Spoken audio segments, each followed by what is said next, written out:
O sopro da fé, o milagre de Felipe na congregação cristã no Brasil. Felipe tinha apenas 23 anos quando descobriu que seu maior inimigo não era a falta de dinheiro, nem as noites mal dormidas por causa do trabalho exaustivo na oficina mecânica. Era o ar, ou melhor, a falta dele. Desde criança respirava com dificuldade, sempre com a boca entreaberta, como se o mundo lhe negasse o oxigênio que precisava. Os médicos tinham um nome para aquilo: desvio acentuado de septo nasal. As paredes internas de seu nariz estavam tão tortas que bloqueavam quase completamente a passagem do ar. Sem cirurgia, você nunca vai respirar direito, disseram-lhe. Mas Felipe não tinha dinheiro para um hospital particular, e a fila do SUS parecia interminável. As dores de cabeça eram constantes. O cansaço o acompanhava como uma sombra, e às vezes, no meio da madrugada, acordava sufocado, como se estivesse se afogando em terra firme. Certas noites, depois do expediente, ele sentava no ponto de ônibus e chorava.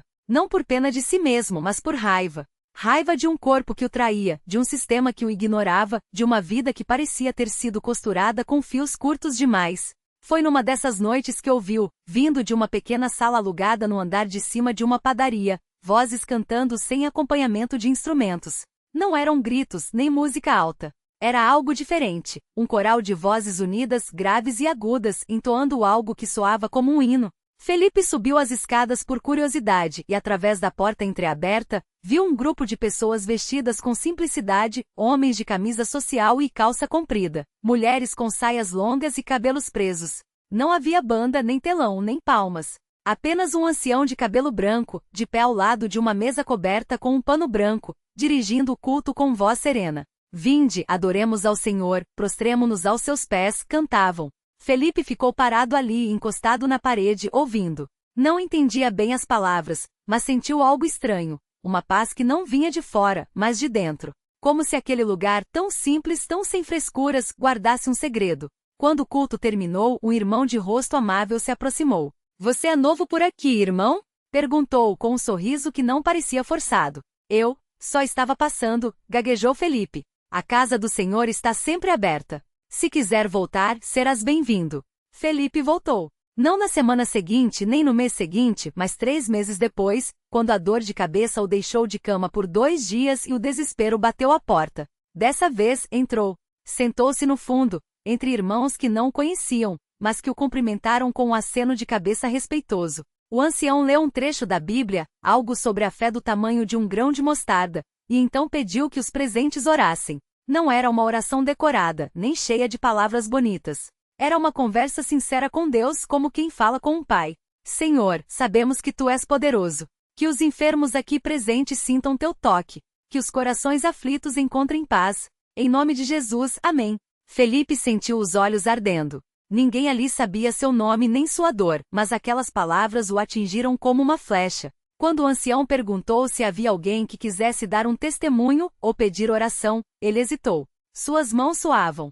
Nunca tinha falado em público, muito menos sobre algo tão íntimo. Mas algo dentro dele o empurrou para frente. Levanta-te, uma voz sussurrou. E ele se levantou. Meu nome é Felipe, começou, a voz trêmula. Eu não consigo respirar direito. Os médicos dizem que preciso operar, mas não tenho como pagar. Às vezes, sinto que vou sufocar. Ele engoliu em seco. Peço que orem por mim. Não houve alvoroço nem gritos de glória a Deus. Apenas um silêncio respeitoso, seguido por mãos que se ergueram em oração. O ancião se aproximou, colocou a mão em sua cabeça e orou com uma fé tão quieta quanto profunda. Pai Celestial, tu que formaste este jovem no ventre de sua mãe, que conheces cada osso de seu corpo, toca-o agora. Endireita o que está torto, abre o que está fechado. Que Felipe sinta teu sopro de vida, como no dia em que Adão recebeu a alma. Em nome de Jesus, assim seja.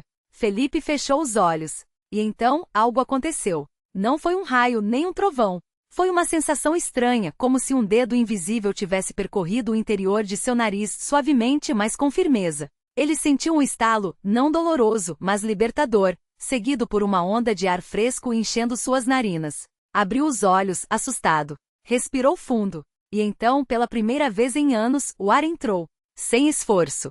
Sem bloqueio. Como se suas passagens nasais tivessem sido alargadas por mãos divinas. Eu estou respirando. Sussurrou, mais para si mesmo do que para os outros. Os irmãos ao redor sorriram, alguns com lágrimas nos olhos. Um irmão mais velho, que trabalhava como enfermeiro, se aproximou. Deixa eu ver, pediu, e com uma lanterna pequena, examinou as narinas de Felipe. Seu rosto se iluminou. Irmão, seu septo está reto. Completamente reto. Isso não é inchaço que baixou, não é coincidência. Isso é milagre. Felipe caiu de joelhos. Não por fraqueza, mas por gratidão. Naquele dia ele não só recebeu a cura física, mas algo muito maior. A certeza de que não estava sozinho. Que havia um Deus que ouvia, que agia, que se importava com o jovem mecânico esmagado pelo peso da vida. Nos meses que se seguiram, Felipe não faltou a nenhum culto. Aprendeu os hinos de cor, participava das orações, e quando chegou o dia do batismo nas águas, foi o primeiro a se apresentar. Desceu as águas com o coração cheio, emergiu com uma paz que não podia explicar. Na Santa Ceia, quando partiu o pão e bebeu do cálice, entendeu que aquela mesa simples, coberta com um pano branco, era mais poderosa que qualquer hospital, qualquer remédio. Hoje Felipe ainda trabalha na oficina, mas sua vida mudou. Ele respira, e não só o ar, mas a fé. Aprendeu que Deus não precisa de holofotes para agir, que os maiores milagres muitas vezes acontecem em salas alugadas entre pessoas simples que não buscam fama, mas apenas servir, que a verdadeira riqueza não está no que temos, mas em quem nos sustenta. E toda vez que canta sem instrumentos os hinos da Congregação Cristã no Brasil, ele se lembra. Foi ali, entre irmãos humildes e corações sinceros, que Deus lhe deu de volta o fôlego, não só para viver, mas para louvar. Porque onde 2 ou 3 estiverem reunidos em meu nome, ali estou eu no meio deles. E Felipe sabe, isso não é teoria. É a sua história. Felipe nunca imaginou que sua vida se tornaria um testemunho vivo da fidelidade de Deus. Mas depois daquele dia, ele não conseguia mais ficar calado. Sempre que um cliente chegava à oficina com um problema que parecia sem solução, ele contava sua história. Não com palavras bonitas, mas com a simplicidade de quem viveu cada detalhe. Eu já estive no lugar mais escuro que uma pessoa pode estar, dizia, enquanto ajustava um parafuso ou verificava o óleo de um carro. Os médicos disseram que eu não ia sair dali. Minha família já estava se preparando para o pior, mas Deus tinha outro plano. Muitas vezes, os clientes ouviam com ceticismo no início. Afinal, quem nunca ouviu falar de um milagre que depois se revelou exagero? Mas Felipe não precisava convencer ninguém. Ele só compartilhava. E algo no seu olhar, na firmeza da sua voz, fazia as pessoas pararem para pensar. Um dia, um homem chamado Roberto entrou na oficina arrastando os pés, com o rosto marcado pela preocupação.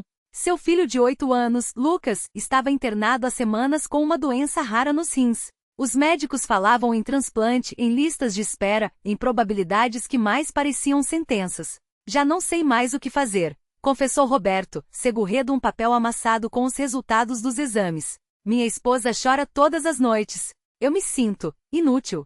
Felipe largou a chave de fenda e olhou nos olhos daquele pai desesperado. Não ofereceu palavras vazias. Só disse: venha comigo amanhã. No dia seguinte, Roberto entrou pela primeira vez em uma sala de reunião da Congregação Cristã no Brasil. Não sabia o que esperar. Talvez hinos, talvez pregações. Mas o que encontrou foi algo que não conseguia explicar. Um silêncio respeitoso, orações sinceras, mãos estendidas não para pedir, mas para interceder. E no meio daqueles irmãos, uma paz que ele não sentia há meses. Naquela noite, enquanto oravam por Lucas, Felipe colocou a mão no ombro de Roberto e disse: Deus ouve. Ele vê. E ele age no tempo certo. 3 dias depois, os médicos chamaram Roberto e sua esposa para uma nova bateria de exames. Os resultados deixaram a equipe médica atônita. Os níveis que estavam críticos haviam se normalizado. Não havia explicação médica. O corpo de Lucas havia respondido de uma forma que os protocolos não previam. É como se os rins tivessem se regenerado, disse a médica incrédula. Não vi nada igual em toda a minha carreira. Roberto não precisou de mais nada. Ele já sabia. Naquela sala simples, entre pessoas que nem conhecia direito, Deus havia tocado seu filho. E assim como Felipe, ele também aprendeu que os milagres não precisam de palcos. Eles acontecem onde há fé, mesmo que seja em um canto esquecido da cidade, entre mãos calejadas de trabalho e corações dispostos a crer. Agora toda semana Roberto e sua família estão na reunião. E Felipe, que já foi um homem sem esperança, vê sua história se multiplicar. Não é mais só o seu milagre. É o de Lucas, é o de outros que chegam quebrantados e saem transformados. Porque na Congregação Cristã no Brasil, não se prega apenas sobre milagres. Ali, eles acontecem. Não com alarde, não com propagandas, mas com a mesma simplicidade com que Jesus agia, onde há amor, onde há fé, onde há um povo que não desiste de orar. E Felipe sorria ao lembrar que um dia ele também duvidou. Mas hoje ele sabe, quando Deus age, até o impossível se curva. E isso ninguém pode negar. A vida de Felipe mudou tanto que até os vizinhos notaram. Antes ele mal saía de casa, sempre de cabeça baixa, como se carregasse o mundo nas costas. Agora era comum vê-lo conversando com alguém na calçada, compartilhando um sorriso ou até mesmo um abraço apertado. Alguns cochichavam: o que aconteceu com ele? Outros, mais curiosos, perguntavam direto. E Felipe, sem vergonha, respondia: Deus me encontrou. Mas não era só Felipe. A transformação tinha chegado na família inteira. Sua esposa, Maria, que antes chorava escondido no quarto, agora cantava os hinos da harpa com voz firme, como se as palavras tivessem se tornado parte dela. Os filhos, que viviam brigando, passavam as tardes lendo a Bíblia juntos, discutindo os ensinamentos com uma seriedade que surpreendia até os irmãos mais velhos da igreja. Um domingo, durante o culto, o irmão que presidia fez um convite: se alguém aqui precisa de uma bênção especial, que venha à frente. Felipe não hesitou. Foi, ajoelhou-se e orou em voz alta, agradecendo. Mas dessa vez não era por si mesmo. Era por Lucas, um jovem que havia chegado à igreja algumas semanas antes, arrastado pela mãe depois de anos perdido nas ruas. Lucas tinha os olhos vazios, as mãos trêmulas e um vício que parecia impossível de vencer. Sua mãe, Dona Ana, já havia chorado todas as lágrimas que podia. Mas naquela manhã, enquanto Felipe orava, algo mudou. Lucas começou a chorar. Não era um choro de dor, mas de alívio, como se uma corrente invisível estivesse se partindo. Os irmãos ao redor colocaram as mãos sobre ele e oraram. Não houve gritos, não houve espetáculo. Só fé. Na semana seguinte, Lucas voltou. E na outra também. Pouco a pouco, o vazio nos seus olhos foi substituído por uma luz que ninguém conseguia explicar. Ele mesmo não entendia direito, só sabia que pela primeira vez em anos, conseguia dormir sem pesadelos. Sem ansiedade. Sem a necessidade daquilo que o destruía. Dona Ana, que já havia perdido as esperanças, agora via o filho de volta. Não era o mesmo menino rebelde de antes. Era um homem novo, com um propósito. E tudo havia começado quando um estranho, chamado Felipe, lhe estendeu a mão e disse: vem comigo. Lá tem gente que ora. Porque na congregação, as histórias se repetem. Não como coincidência, mas como confirmação de que Deus não mudou. Ele ainda ouve, ainda age, ainda transforma vidas onde muitos já desistiram.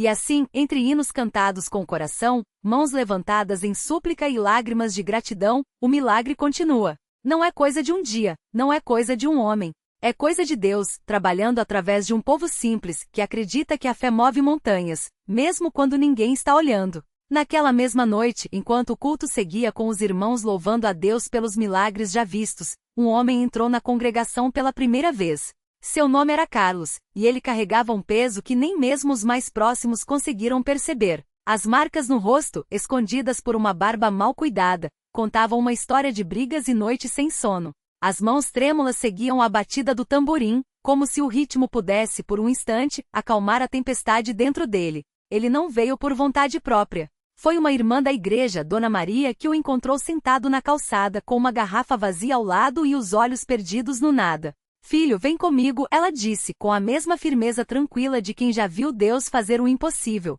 Lá tem gente que entende a sua dor. Carlos não tinha forças para discutir. Deixou-se levar, mais por cansaço do que por fé. Dentro do salão, o calor dos corações era maior que o das luzes. Enquanto os irmãos cantavam Deus é fiel, ele não falha, Carlos sentiu algo estranho. Uma paz que não fazia sentido. Como um homem que passa anos no escuro e, de repente, é atingido por um raio de sol, dói, mas também acorda. Ele tentou resistir, mas as lágrimas vieram sem permissão. Não eram lágrimas de fraqueza, mas de algo que ele não conseguia nomear. Algo como alívio. Quando o pastor fez o apelo, convidando quem precisava de Deus a se levantar, Carlos permaneceu sentado. Não por orgulho, mas por medo. Medo de acreditar e ser decepcionado novamente.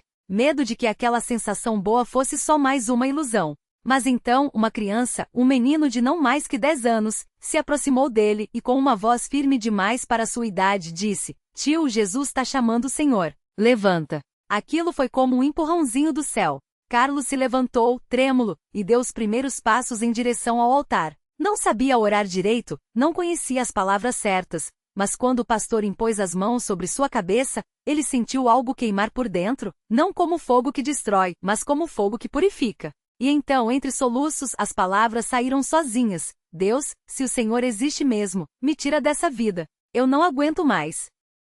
Não houve trovões nem vozes do céu, mas algo mudou. Carlos saiu da igreja naquela noite com o mesmo corpo, mas com uma alma diferente. Os irmãos o abraçaram, Dona Maria lhe deu um prato de comida quente, e o pastor disse: volte amanhã. Aqui a gente não desiste de ninguém. Nos dias que seguiram, Carlos descobriu que a transformação não era mágica, era diária. As tentações não haviam sumido, mas agora ele tinha algo que nunca teve antes: um lugar para onde voltar. Uma família que orava por ele mesmo quando ele tropeçava. E aos poucos as garrafas foram substituídas por uma Bíblia surrada, as noites na rua viraram noites no culto, e o vazio no peito foi preenchido por uma certeza que crescia a cada dia: Deus não só existe, como Ele me quer aqui. Um ano depois, era Carlos quem estendia a mão para outro homem perdido na porta da igreja. Vem comigo, ele dizia, com os mesmos olhos que já haviam visto o fundo do poço, mas agora brilhavam com uma luz diferente. Lá tem gente que ora. Porque na congregação, os milagres não são apenas histórias que se contam. São vidas que se reescrevem. E o mais lindo é que ninguém precisa ser perfeito para começar. Basta dar o primeiro passo. Deus faz o resto. Sempre fez. Sempre fará. Era uma sexta-feira à noite quando Carlos viu o jovem João sentado no meio-fio, a cabeça baixa, as mãos trêmulas segurando uma lata de cerveja já morna. O cheiro de álcool misturava-se ao suor e à desesperança estampada no rosto do rapaz, que não tinha mais de 20 anos. Carlos conhecia aquele olhar. Era o mesmo que ele tinha há pouco tempo, quando achava que não havia saída. Sem hesitar, sentou-se ao lado dele. Tá difícil, irmão? João nem levantou a cabeça, só deu de ombros como se a pergunta não valesse resposta. Mas Carlos não desistiu. Eu já estive aí. Já achei que ninguém ia me querer de volta. Até que um dia alguém me estendeu a mão. Hoje, eu tô aqui para fazer o mesmo por você. João finalmente olhou para ele, os olhos vermelhos, a voz embargada. Ninguém quer saber de mim. Minha família já desistiu, meu serviço me botou para fora. Pra que adianta, cara? Carlos sorriu, não daquele jeito fácil de quem nunca sofreu, mas com a dor de quem entende. Porque tem um que nunca desiste da gente. E lá na igreja, a gente aprende a ouvir ele de novo. João tentou rir, amargo. Igreja? Eu? Nem sei se Deus existe. Carlos apenas colocou a mão no ombro do rapaz, firme. Não precisa saber agora. Só vem. Se não gostar, eu mesmo te levo de volta aqui. Prometo. E assim, com passos pesados e o coração apertado, João entrou pela primeira vez na congregação cristã no Brasil. Não sabia que aquela noite mudaria tudo. Dentro do templo, o coro cantava com uma unção que parecia abraçar a alma. João sentou-se no fundo, de cabeça baixa, mas as palavras do hino Jesus, luz dos meus olhos, ecoaram dentro dele como um chamado. Quando o pastor começou a pregar sobre o filho pródigo, João sentiu as lágrimas queimarem. Era como se aquelas palavras tivessem sido escritas só para ele. Não importa quão longe você foi, o Pai está te esperando de braços abertos. No final do culto, quando o pastor fez o apelo, João não resistiu. Tremendo, levantou-se e caminhou até a frente, onde irmãos e irmãs o receberam com sorrisos e lágrimas nos olhos. Carlos estava lá, ao seu lado, orando com ele. E quando João se ajoelhou e pediu perdão a Deus, algo dentro dele se quebrou, mas dessa vez era uma quebra necessária, como um vaso velho sendo substituído por um novo. Nos dias que seguiram, João descobriu que a igreja não era um lugar de pessoas perfeitas, mas de pessoas que entendiam a luta. Irmãos que o visitavam, oravam com ele, o ajudavam a arrumar um trabalho. As noites que antes eram gastas em bares agora eram preenchidas com estudos bíblicos e conversas que o faziam sentir que pertencia a algo maior. Um mês depois, João estava batizando. Quando saiu da água, sentiu um peso sair de suas costas, um fardo que carregava há anos.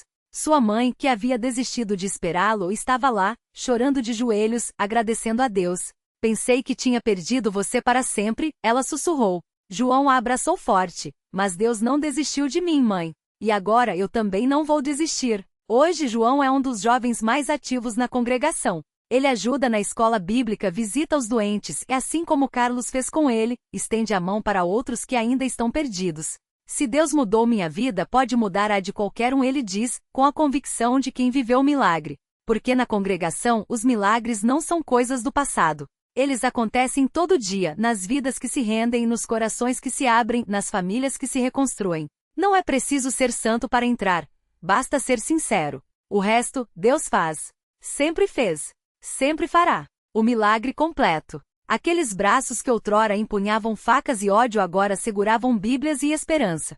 João não apenas voltou para casa, ele trouxe consigo uma luz que iluminou até os cantos mais escuros da sua família. Seu pai, antes ausente e amargurado, começou a frequentar os cultos, silencioso a princípio, até que uma noite, entre lágrimas, pediu perdão à esposa e ao filho.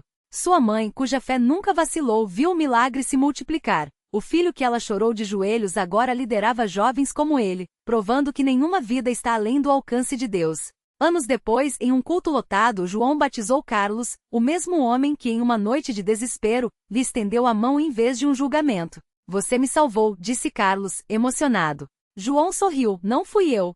Foi ele que nos salvou aos dois. Reflexão final. Milagres não são apenas curas instantâneas ou fenômenos grandiosos. Às vezes, são o som de uma chave girando na fechadura de uma porta que estava trancada há anos. O cheiro de café pela manhã em uma casa que só conhecia silêncios. Um abraço apertado entre pai e filho, depois de uma vida de distâncias. Deus não precisa de palcos, Ele age nos detalhes, nas escolhas que fazemos quando achamos que ninguém vê. E o maior milagre? Ele usa pessoas comuns para fazê-lo. Lição de vida. Se você está esperando um sinal, aqui está. O milagre começa quando você decide ser a resposta para a oração de alguém. Não importa se você é o João, que precisa ser resgatado, ou Carlos, que estende a mão, Deus trabalha nos dois lados da história. Basta dizer sim, mesmo com as mãos trêmulas. Porque a fé não é a certeza de que tudo será fácil, mas a convicção de que no fim valerá a pena. E assim a congregação continuou crescendo, não por causa de sermões perfeitos ou templos luxuosos, mas porque ali, entre paredes simples, pessoas como João e Carlos provavam, todos os dias, que Deus ainda escreve finais felizes com as vidas que lhe entregamos.